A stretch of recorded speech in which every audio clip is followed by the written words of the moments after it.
Ya bagus, artinya kehadiran Virgon itu memudahkan proses penyidikan.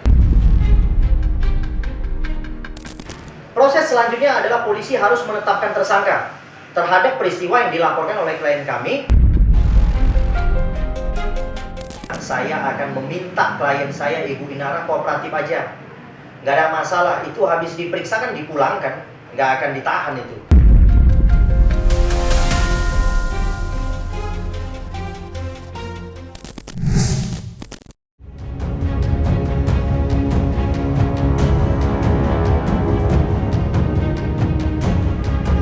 Kisruh dugaan akses ilegal yang dilaporkan oleh Inara Rusli tampaknya telah memasuki babak yang baru. Pasalnya, pada tanggal 2 April 2026 silam, Virgon selaku mantan suami Inara Rusli akhirnya menjalani pemeriksaan sebagai saksi di Bareskrim Polri. Menggandeng Wijoyo Hadi Sukrisno sang kuasa hukum, Virgon pun diberondong puluhan pertanyaan oleh para penyidik. Menanggapi hal tersebut, Dedi DJ serta Lecumanan selaku kuasa hukum Inara Rusli pun buka suara dan memberikan tanggapan terhadap dipanggilnya Virgon, di mana mereka menyebut hal ini merupakan perkembangan yang baik. Mengingat pemeriksaan ini merupakan panggilan kedua untuk Virgon. Lantas, seperti apakah Dedi DJ dan Lecumanan menyikapi pemanggilan Virgon? Ya bagus, artinya kehadiran Virgon itu memudahkan proses penyidikan. Yang pertama. Yang kedua, memang kita sudah panggilnya 2 kali. Ya, kalau dia tidak datang, saya pastikan polisi harus jemput dia. Kalau polisi tidak jemput dia, berarti polisi berhasil disuap oleh dia. Sederhana kok ini, ya kan? Nah, kenapa panggilan sudah 2 kali tidak dijemput? Berarti ada dugaan nih, ya kan? Serah terima sesuatu. Nah, tapi ini jelas dia yang mendatangi kepolisian. Akhirnya dia memberikan keterangan, itu ya sudah jelas memudahkan. Sampai Virgon juga datang, berarti penyidik sudah mulai menelpon itu pastinya. Bang, ini datang atau tidak? Kalau enggak pasti kami jemput, kan gitu kan. Biasanya panggilan kedua itu seperti itu. Nah, akhirnya dia datang, dia menyampaikan keterangan. Nah, tinggal satu tahap lagi, gelar penetapan tersangka. Kita udah menundanya sekali dari Februari, baru saat ini baru bisa Bang Virgonnya. Dan memang kewajiban dia untuk memberikan kesaksian. Kita dipanggil sebagai saksi di sini atas laporan seperti yang tadi disampaikan, jadi dari IR. Walaupun mereka menganggapi dipanggilnya Virgon merupakan perkembangan yang baik, pihak Inara Rusli tampaknya belum sepenuhnya puas. Pasalnya, dalam kesempatan yang sama, Lecumanan selaku kuasa hukum Inara sempat mewanti-wanti pihak kepolisian. Ya, mereka meminta kepada para penyidik untuk segera menetapkan tersangka atas kasus yang dilaporkan sang klien. Dan bila mana penyidik tak kunjung menetapkan tersangka, pihak Inara pun tak segan untuk menempuh langkah hukum baru dan mengadukan hal ini ke beberapa instansi. Ya sudah jelas memudahkan, tapi saya mau wanti-wanti, polisi bukan hanya menghadirkan dia saja, kemudian memeriksa dia. Proses selanjutnya adalah polisi harus menetapkan tersangka terhadap peristiwa yang dilaporkan oleh klien kami bernama saudara Inara Rusli. Oke? Jadi sudah ada peristiwanya, sudah ada keterangan saksinya, sudah ada keterangan daripada korbannya, kemudian sudah juga ada keterangan ahlinya, ya, kemudian diserahkan alat buktinya. Ini semua sudah komprehensif berhubungan. Ya kan, sekarang polisi mudah membuat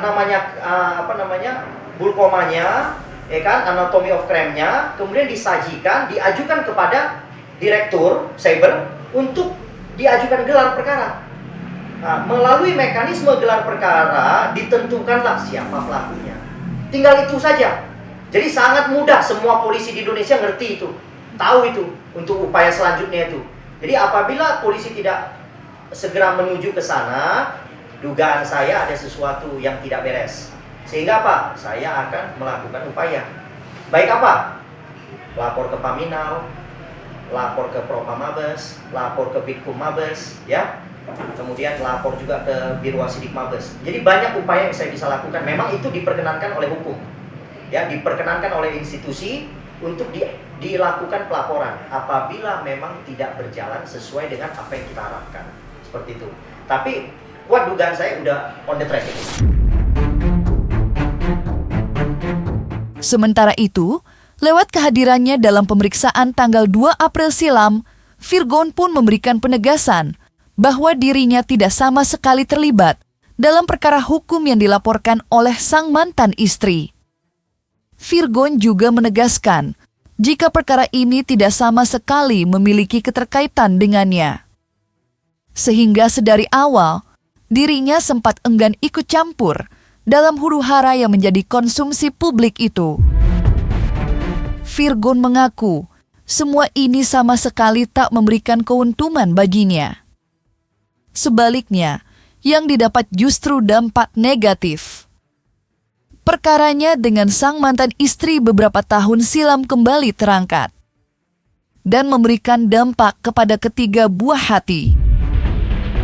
Klaim Virgon tentunya berbanding terbalik dengan pihak Inara yang belakangan ini digadang-gadang menduga adanya keterkaitan Virgon. Kalau saya pribadi sebenarnya dari awal nggak mau ikut campur ya, nggak mau dibawa dan sama sekali nggak mau ikut campur urusan ini. Cuma mungkin ada perkataan dari beberapa pihak yang memang mungkin jadinya di media juga terkesannya mengira kalau saya ada keterkaitan, padahal sama sekali nggak ada urusannya sama anak-anak saya juga. Apapun yang terjadi, saya nggak mau anak-anak saya kalah lagi, udah itu aja udah, yang penting ke poinnya dan fokusnya di situ aja udah sisanya saya mau ngagitin hidup, saya udah punya istri baru, itu aja sih udah. Saya udah berkali-kali deh ngomong masalah illegal access. Kalau kayak gitu harusnya anak saya yang komplain rumahnya dipakai buat gituan gitu. Ya kalau pemanggilan itu kan terkait dari laporan yang kemarin, ya mungkin ini kan urutan kasusnya ya. Jadi kan pastinya ada klarifikasi atau ada pemanggilan apa untuk memberikan keterangan gitu. Ya nggak apa-apa kan, itu memang prosedur hukumnya harus begitu kan. Tapi kan bukan berarti Virgon atau adik saya bersalah gitu, dan nggak ada hubungannya karena memang Virgon nggak terlibat gitu loh. Saya pribadi juga keganggu, dosa-dosa lama saya keungkit lagi, ya bener nggak? Gitu maksudnya nggak ada untungnya buat saya sama sekali gitu mestinya. Cuman yang saya cemaskan adalah kedepannya jejak digital yang kalian tinggalkan untuk anak-anak saya itu menurut saya agak itu aja sih. Saya mohon ya ke teman-teman semua. Saya mereka saya nggak pernah ngomong ke kalian ya. Bukan karena apa, karena saya nggak pintar ngomong, saya takut omongan saya salah, terbawa emosi, dan anak-anak saya ngelihat ke depannya di masa depan gitu ya, ketika anak udah ngerti. Jadi mohon ya teman-teman media lebih bijak lah ya, lepas dari apa yang saya bikin salah dulu, cuman pikirin anak-anak saya, pikirin. Selain perkara illegal access yang kini dilaporkan Inara, terdapat pula satu laporan lain yang tak kalah seni terjadi dalam pusaran perkara ini, di mana Inara Rusli telah dilaporkan bersama dengan Insanul Fahmi oleh Wardatina Mawa. Sebuah persoalan hukum yang dikabarkan akan segera memasuki babak baru, di mana Inara dan Insanul Fahmi disebut-sebut akan segera diperiksa oleh pihak kepolisian. Tak tanggung-tanggung, tanggal pemeriksaannya saja sudah beredar di mana-mana, yakni pada tanggal 8 April 2026 mendatang. Namun menariknya, Dedi DJ serta Lecumanan selaku kuasa hukum Inara justru mendapatkan surat panggilan. Lantas, seperti apakah mereka menyikapi pemanggilan tersebut? Saya belum melihat panggilannya, tapi kalaupun memang ada panggilannya, saya akan meminta klien saya, Ibu Inara, kooperatif aja. Nggak ada masalah, itu habis diperiksa kan dipulangkan, nggak akan ditahan itu yang pertama. Terus kemudian terhadap perkara tersebut saya minta di hold. Karena kenapa? Saudara M ini juga sudah mengajukan gugatan perdata di Pengadilan Negeri Lubuk Pakam. Nah sehingga apa? Objek perkara yang disajikan di Pengadilan Negeri Lubuk Pakam secara perdata itu juga sama dengan objek yang dihadirkan di Polda Metro Jaya. Alat buktinya sama, ceritanya sama, peristiwanya juga sama, ya kan? Berdasarkan peristiwa itulah dia ajukan namanya gugatan cerai. Terhadap perkara yang ada perdata dan pidananya, yang harus didahulukan perdatanya dulu. Itu yang ngomong bukan saya, yang ngomong peraturan Mahkamah Agung nomor 1 tahun 56. Nah, biasanya kami sebut sebagai Perma 1 tahun 56. Itu peraturan Mahkamah Agung terkait dengan kekuasaan kehakiman yang ngomong seperti itu. Sehingga perkara perdata harus didahulukan, pidananya di hold dulu. Jadi pidana harus menunggu perdatanya dulu putus gitu. Yang kedua, Mawa lagi menggugat di Pengadilan Agama Medan dengan menggunakan alat bukti yang sama, ya. Maka kalau perkara perdata berjalan beriringan dengan perkara pidana, di dalam Perma nomor 156 tadi dikatakan bahwa perdata harus didahulukan. Jadi tidak ada proses pidana didahulukan daripada perdata gitu. Jadi kami minta kepada Direktur PPA ya untuk mengkaji ulang ya. Terlepas dari itu semua, sebuah kabar cukup mengejutkan dari kehidupan pribadi Inara. Ya, didasari hadirnya keinginan menjalani hidup dengan citra dan kesan yang baru, ibu 3 anak itu dikabarkan mengubah nama. Hal kemudian disertai dengan perubahan tanda tangannya di dokumen penting negara. Seperti diketahui, sejak awal kemunculannya di panggung hiburan, ia dikenal dengan nama Inara Rusli. Dan belum lama ini, ia mengungkap di media sosial bahwa namanya berubah menjadi Inarasati. Inarasati apa Inara Rusli nih? Inarasati. Inarasati ya, ganti nama nih. Kebetulan aku juga ngerubah tanda tangan aku di KTP. Tanda tangan? Ya, dan saat itu aku baru dapat diagnosanya bahwa anak aku yang kedua ada ADHD, yang ketiga ada autisme ringan. Jadi kayak patah hatinya tuh bertubi-tubi sih.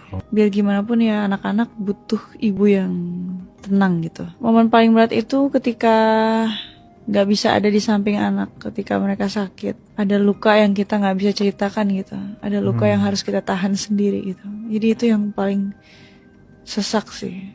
Ada 2 hal yang gak pernah ninggalin aku, alhamdulillah, anak dan iman. 2 hal itu sih yang aku pegang baik-baik, pegang erat-erat. Berbeda dengan Inara yang tengah berencana memulai kehidupan baru, hal serupa sudah terlebih dahulu dilakukan oleh Virgon sang mantan suami.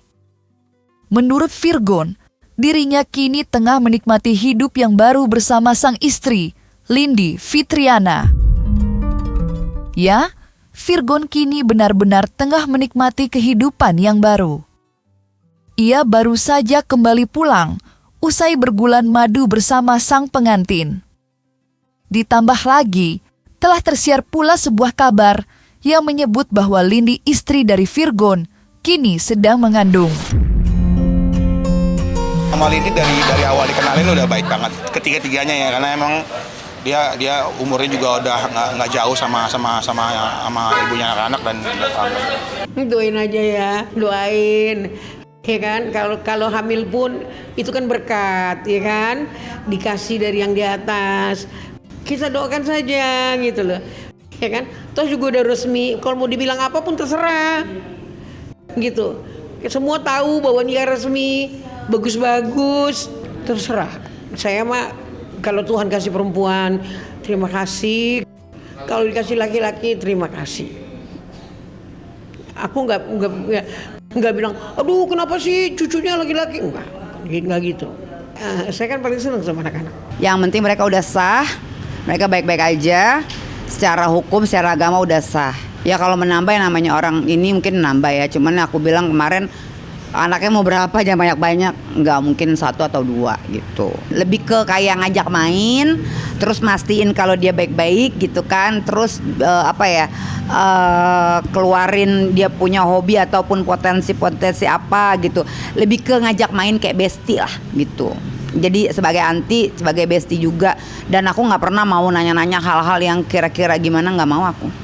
Karena belum kapasitasnya, belum usianya gitu loh. Jadi ya lebih ke main-main. Yang penting aku mastiin dia baik-baik aja, dia oke, everything is good, aku bilang gitu. Terus udah gitu gimana misalnya di sekolah baik, oke, cuma gitu-gitu aja sih. Lebih ke main, ngapain nih, main make-upan, hobinya apa, yuk kita ngapain, kita mau kayak naik kuda atau apa, terjun payung. Lebih ke senang aja gitu kalau ngelihat dia ceria. Itu aja tujuan aku, nggak ada yang gimana-gimana sih. Pasti kita pengen ekspresinya Mengedepankan estetika. jelas tadi mendengarkan.